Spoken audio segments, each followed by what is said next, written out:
মুজিব শতবর্ষ উদযাপনে 10 দিনের অনুষ্ঠানমালার পর্দা উঠছে কাল। দেশি বিদেশি শিল্পীদের মহড়া, 5 দেশের রাষ্ট্র ও সরকার প্রধানের শ্রদ্ধা নিবেদনে প্রস্তুত স্মৃতিসৌধ। আবহাওয়া পরিবর্তনে শক্তিশালী হয়ে উঠছে করোনা। আজও 26 জনের মৃত্যু, শনাক্ত 1700-র উপরে। অ্যান্টিবডি তৈরির পরও আক্রান্ত হচ্ছে কিনা জানতে গবেষণার তাগিদ। শহীদদের মর্যাদা দেওয়া শিখতে বিদেশ যাচ্ছেন 16 কর্মকর্তা, খরচ প্রায় $250 কোটি। মুক্তিযোদ্ধাদের জন্য 30,000 বীর নিবাস নির্মাণ প্রকল্পের অনুমোদন। এবং প্রথমবারের মতো নৌপথে ভারতে যাচ্ছে খাদ্যপণ্য। নরসিংদী থেকে 3 দিনেই কলকাতায় পৌঁছবে জাহাজ। অর্থনৈতিকভাবে আরও এক ধাপ এগুলো বাংলাদেশ।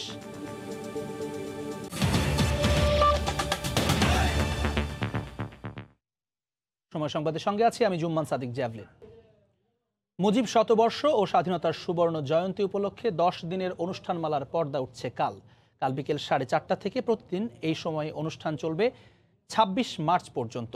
এতে যোগ দিতে ঢাকায় আসছেন 5 দেশের সরকার ও রাষ্ট্রপ্রধানরা। জাতীয় প্যারেড গ্রাউন্ডে দেশি বিদেশি শিল্পীরা শেষ মুহূর্তের মহড়ায় চূড়ান্ত প্রস্তুতি সম্পন্ন করছেন মূল আয়োজনের। আরও জানাচ্ছেন দেবাশিস রায়। জাতির পিতা বঙ্গবন্ধু শেখ মুজিবুর রহমানের জন্মশতবার্ষিকী এবং স্বাধীনতার সুবর্ণ জয়ন্তী উপলক্ষে এখন সাজ সাজ রব জাতীয় প্যারেড গ্রাউন্ডে। টানা 10 দিনের অনুষ্ঠানমালায় হবে বহুদিনের প্রতীক্ষিত উদযাপন। এতে অংশ নিতে ঢাকায় আসছেন 5 দেশের সরকার ও রাষ্ট্রপ্রধান সহ বিশিষ্ট অতিথিরা। এই মঞ্চের ব্যস্ততা শিল্পীদের প্রস্তুতির জন্য। মূলত 10 দিনের এই অনুষ্ঠান উদযাপিত হবে মুজিব চিরন্তন থিমের ওপরে। প্রতিদিন আলাদা আলাদা থিমে পরিবেশিত হবে বিভিন্ন অনুষ্ঠানমালা। প্রথম দিনে থাকবে ভেঙেছে দুয়ার এসেছে জ্যোতির্ময় থিমে পরিবেশনা। সাংস্কৃতিক আয়োজন থাকবে ভিয়েতনাম, দক্ষিণ কোরিয়া, জাপান, ভারত সহ বিভিন্ন দেশের শিল্পীদের। জাঁকজমক এই অনুষ্ঠানে যোগ দিতে পেরে নিজেদের ধন্য মনে করছেন প্রতিবেশী দেশের শিল্পীরা। অনেক ইভেন্টে আমরা পার্টিসিপেট করেছি, কিন্তু এরকম একটা অসাধারণ কি আরেকটা কথা বলি যে আমাদের দুজনেরই, মমতার এবং আমারও, আমাদের পিতৃকুল মাতৃকুলের জন্মস্থান কিন্তু বাংলাদেশ। প্রথম পর্বে আলোচনা এবং পরের পর্বে সাংস্কৃতিক অনুষ্ঠান চলবে বলে জানালেন আয়োজক কমিটির নীতি নির্ধারকরা। এখানে যারা উপস্থিত হবেন তাদের প্রত্যেককেই করোনা পরীক্ষা করে আসতে হবে।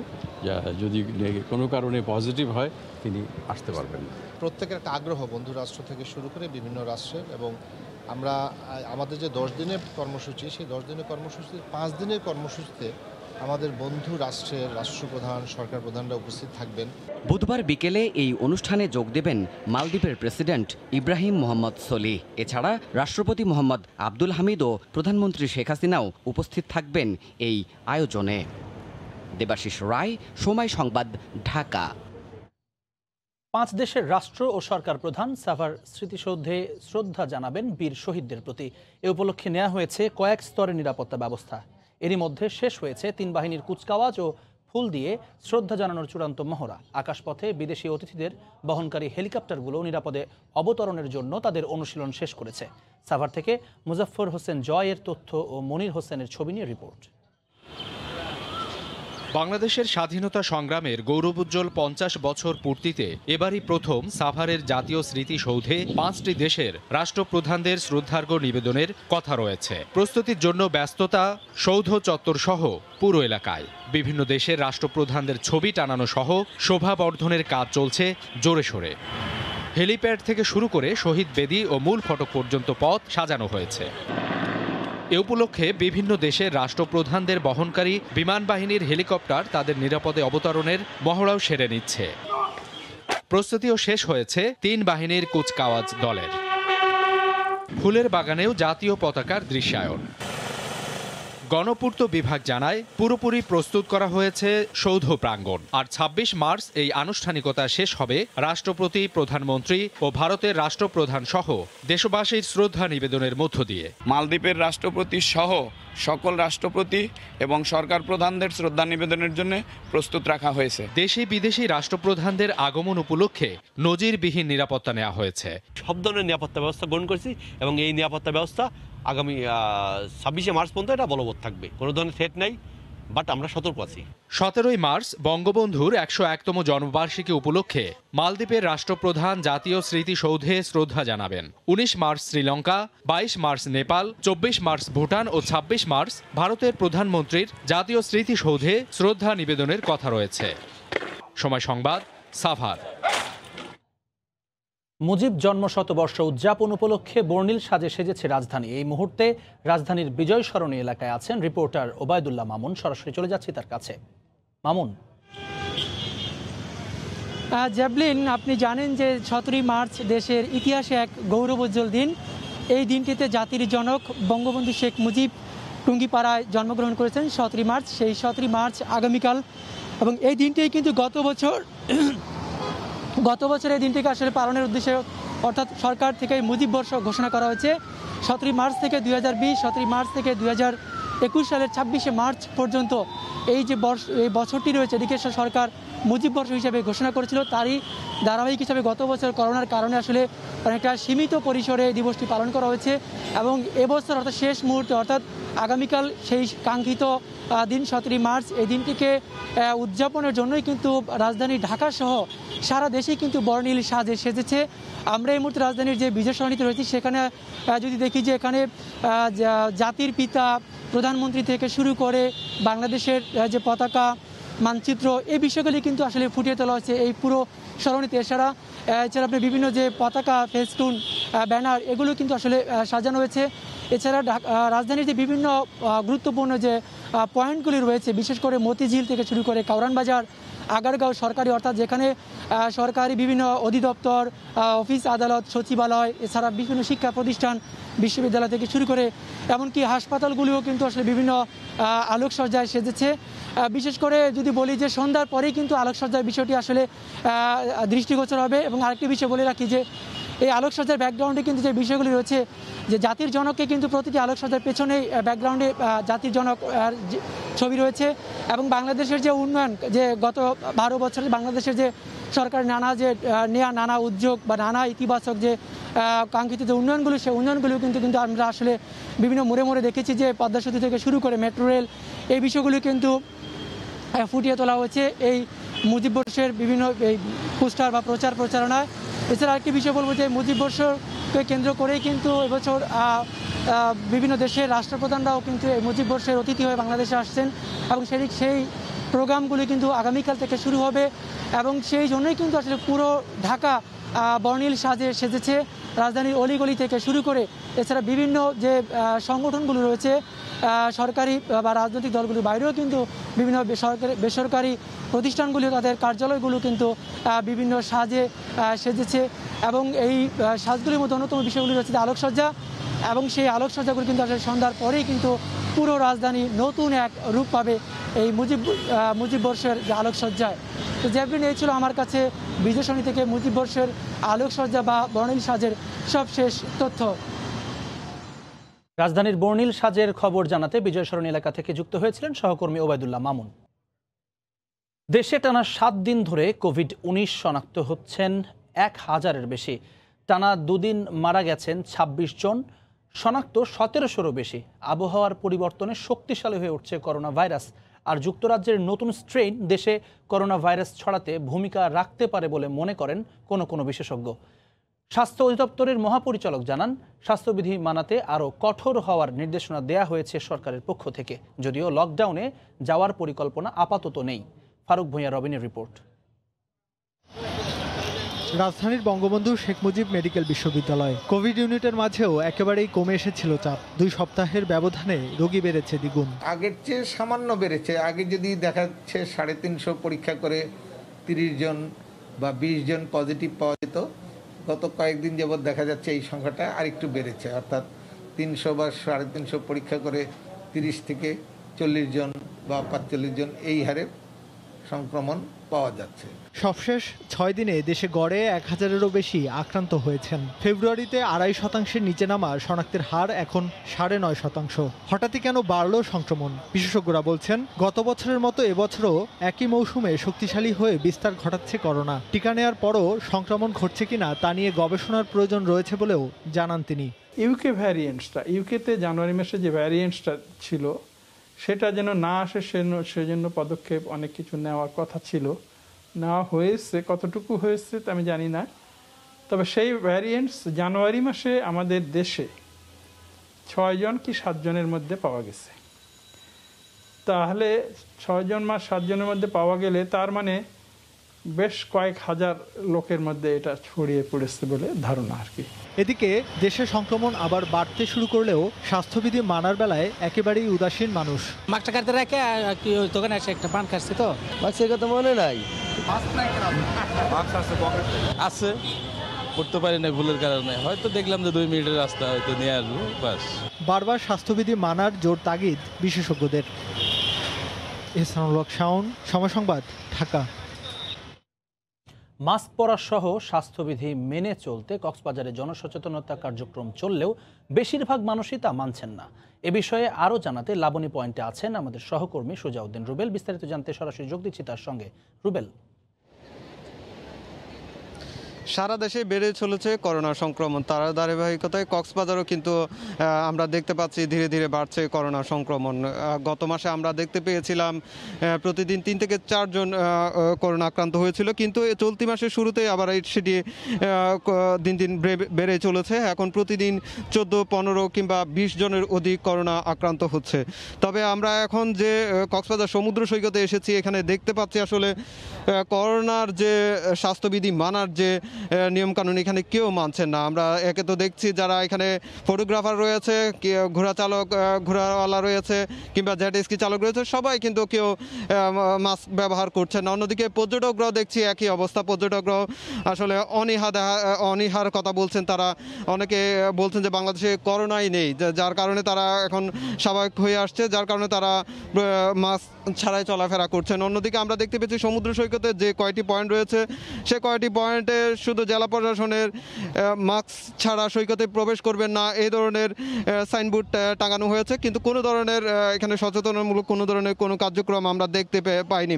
তবে আজকে দুপুর 12টায় কক্সবাজার জেলা প্রশাসন কার্যালয়ে একটি করোনা প্রতিরোধ কমিটির একটি বৈঠক হয়েছে। বৈঠকে আসলে যে সরকারি যে নির্দেশনা এসেছে, সেই নির্দেশনা মেনে চলার জন্য যে কঠোর হওয়ার যে প্রশাসনিক, সেই কঠোর হওয়ার উদ্যোগ নেওয়া হবে বলে আমাদেরকে জেলা প্রশাসন জানিয়েছে। তবে আমরা জেলা প্রশাসনের একজন নির্বাহী ম্যাজিস্ট্রেট আজকে সকালে দেখতে পেয়েছি কক্সবাজার শহরের বিভিন্ন এলাকায় তারা অভিযান চালিয়েছে। অভিযান চালিয়ে আসলে তারা প্রথম দিকে তারা সচেতন করছেন বলে আমাদেরকে নিশ্চিত করছেন। এখনো পর্যন্ত জরিমানা কার্যকর করা হয়নি, তবে আগামী 2-1 দিনের মধ্যে সেটি কার্যকর করা হবে বলে জানিয়েছেন। তবে কক্সবাজার জেলা প্রশাসক জানিয়েছে যে করোনার কারণে সংক্রমণ যেহেতু বাড়ছে, তার কারণে যে পর্যটনের স্পটে যাতে পর্যটকদের সমাগম একটু কম হয় সেই ব্যবস্থাও নিচ্ছেন বলে আমাদেরকে জানিয়েছেন। আর যারা আসবেন তারাও যাতে স্বাস্থ্যবিধি মানে এবং মাস্ক ছাড়া যাতে সৈকতে প্রবেশ না করে সে ব্যবস্থাও নেবেন বলে আমাদেরকে জানিয়েছেন। তো জেবলিন এই ছিল আমার কাছে কক্সবাজার সমুদ্র সৈকত থেকে সবশেষ। কক্সবাজার থেকে যুক্ত হয়েছিলেন সহকর্মী সুজাউদ্দিন রুবেল। 4122 কোটি টাকা খরচে 30,000 বীর নিবাস নির্মাণ করবে সরকার। সকালে একনেক সভায় অনুমোদন দিয়ে প্রকল্পের কাজ চলতি অর্থ বছরে শুরু করার নির্দেশ দিয়েছেন প্রধানমন্ত্রী শেখ হাসিনা। যদিও এসব ভবন নির্মাণ কাজ শিখতে 48 লাখ টাকা ব্যয়ে প্রকল্প প্রস্তাবনায় রাখা হয়েছে সরকারি 16 কর্মকর্তার বিদেশ ভ্রমণ। তবে মোট ব্যয়ের তুলনায় এই অর্থ খুবই সামান্য উল্লেখ করে পরিকল্পনা কমিশন বলছে জেনে বুঝেই প্রকল্পে রাখা হয়েছে বিদেশ ভ্রমণ। জুবায়ের ফয়সালের রিপোর্ট। উন্নয়ন প্রকল্পের প্রস্তাব মানেই নানামুখী খাতে খরচ, আবার কখনো অপ্রাসঙ্গিক বিদেশ সফর। এতে অপচয় হয় সরকারি অর্থের। এমন প্রবণতা বন্ধে বরাবরই পরিকল্পনা কমিশনকে কঠোর অবস্থান নিতে বলা হয় সরকারের উচ্চ পর্যায় থেকেই। কিন্তু তার ফল নিয়ে এখনো রয়েছে প্রশ্ন। এর মধ্যেই বীর মুক্তিযোদ্ধাদের জন্য সারা দেশে 30,000 বীর নিবাস নির্মাণ প্রকল্পে 16 কর্মকর্তার বিদেশ ভ্রমণের জন্য রাখা হয়েছে 48 লাখ টাকা। যদিও বিদেশ যাত্রার পক্ষে সাফাই গিয়ে পরিকল্পনা কমিশন বলছে অন্য দেশ কিভাবে স্বাধীনতা সংগ্রামে শহীদদের মর্যাদা দিয়েছে সেই অভিজ্ঞতা নেবেন কর্মকর্তারা।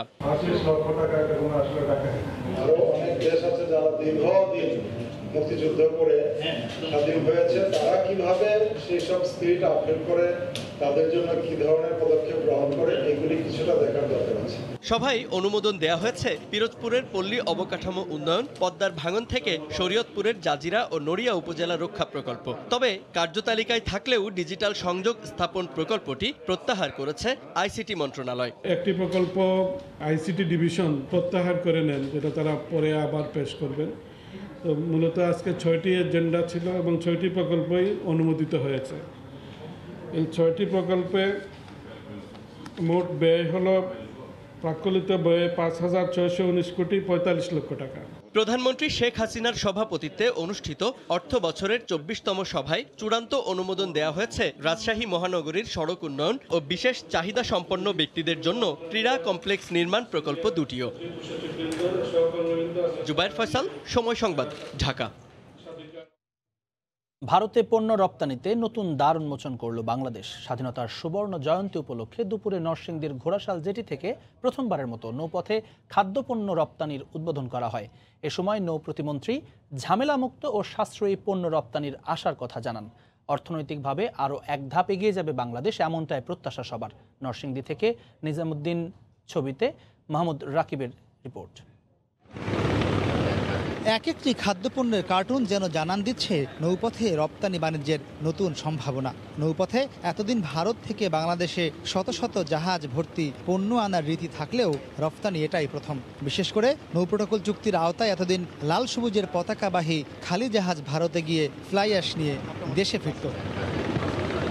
মঙ্গলবার নরসিংদীর ঘোড়াশাল জেটি থেকে ভারতগামী খাদ্যপণ্যবাহী জাহাজ উদ্বোধনের মধ্য দিয়ে স্বাধীনতার 50 বছর পর সেই খরা কাটল। প্রথম চালানে এমভি আলিফ লাম মিম জাহাজে বাংলাদেশ থেকে 25,000 কোমল পানীয় রপ্তানি করা হচ্ছে। বাংলাদেশ ও ভারতের পতাকাবাহী জাহাজটি খুলনার আংটিহারা নৌবন্দর কাস্টমসে আনুষ্ঠানিকতা শেষে কলকাতা গিয়ে পৌঁছাতে সময় লাগবে 3 দিন। আমরা সবসময় চেষ্টা করছি পৃথিবীকে বাংলাদেশে নিয়ে আসার জন্য এবং বাংলাদেশের পণ্য সামগ্রী নিয়ে আমরা পৃথিবীর বুকে আমরা যেন পৌঁছতে পারি। এই নৌপথটা করার উদ্দেশ্যই হলো সাশ্রয়ী মূল্যে এবং নিরাপদভাবে যাতে পণ্য রপ্তানি করা যায়। উদ্বোধনী অনুষ্ঠানে বাণিজ্য সচিব ও নৌ প্রতিমন্ত্রী বলেন, নৌপথে রপ্তানি শুরুর মাধ্যমে পরিবহন ব্যয় অনেক কমে যাবে। ধীরে ধীরে নৌপথে আরও রপ্তানি বাড়ানোর মাধ্যমে ভারতের সাথে বাণিজ্য ঘাটতি কমে আসবে বলেও প্রত্যাশা করেন তারা। নতুন দিগন্ত উন্মোচন হলো। আমরা ভবিষ্যতে এই নৌপথ ব্যবহার করে শুধু আছে কলকাতা নয়, আমরা আসাম, ভুটান, বিভিন্ন আশেপাশের যে দেশগুলো আছে সেগুলোতে আমরা এই পণ্য পাঠাতে চাই। সংশ্লিষ্টরা বলছেন, বাংলাদেশ ভারত নৌ প্রোটোকল চুক্তির আওতায় স্বাধীনতার 50 বছর পর এসে বাংলাদেশ থেকে যে নৌপথে খাদ্যপণ্য রপ্তানি শুরু হলো, এর মাধ্যমে কিছুটা হলেও বাণিজ্য ঘাটতি কমে আসবে। তবে তারা বলছেন, এই একই চুক্তির আওতায় বাংলাদেশ থেকে ভারতগামী যে যাত্রীবাহী জাহাজ চলাচল শুরু হয়েছিল, সেই একইভাবে যদি এই খাদ্যপণ্য রপ্তানি বন্ধ হয়ে যায় তাহলে বাণিজ্য ঘাটতি থেকেই যাবে। মাহমুদ রাকিব, সময় সংবাদ, ঘোড়াশাল, নরসিংদী। সময় সংবাদে আরও থাকছে, বইমেলার আর মাত্র একদিন বাকি থাকলেও এখনও অনিশ্চয়তা। করোনার সংক্রমণ বাড়লে পুনরায় বিবেচনা, জানালেন সংস্কৃতি প্রতিমন্ত্রী।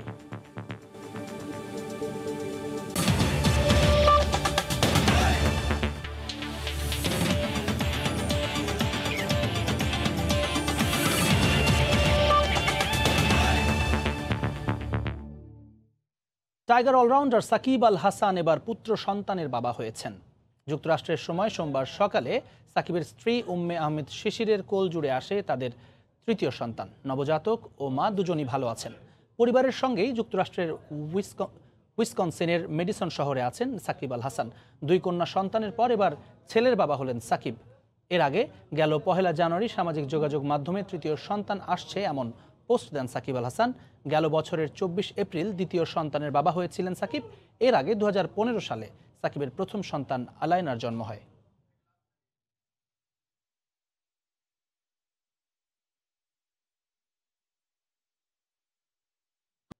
এ পর্যায়ে শীর্ষ সংবাদ জানিয়ে দিচ্ছে আরেকবার। মুজিব শতবর্ষ উদযাপনে 10 দিনের অনুষ্ঠানমালার পর্দা উঠছে কাল। দেশি বিদেশি শিল্পীদের মহড়া, 5 দেশের রাষ্ট্র ও সরকার প্রধানের শ্রদ্ধা নিবেদনে প্রস্তুত স্মৃতিসৌধ। এবং আবহাওয়া পরিবর্তনেই শক্তিশালী হয়ে উঠছে করোনা। আজও 26 জনের মৃত্যু, শনাক্ত 1700-এর উপরে। অ্যান্টিবডি তৈরির পরও আক্রান্ত হচ্ছে কিনা জানতে গবেষণার তাগিদ। এই ছিল এখনকার মতো, সঙ্গে থাকুন সময়।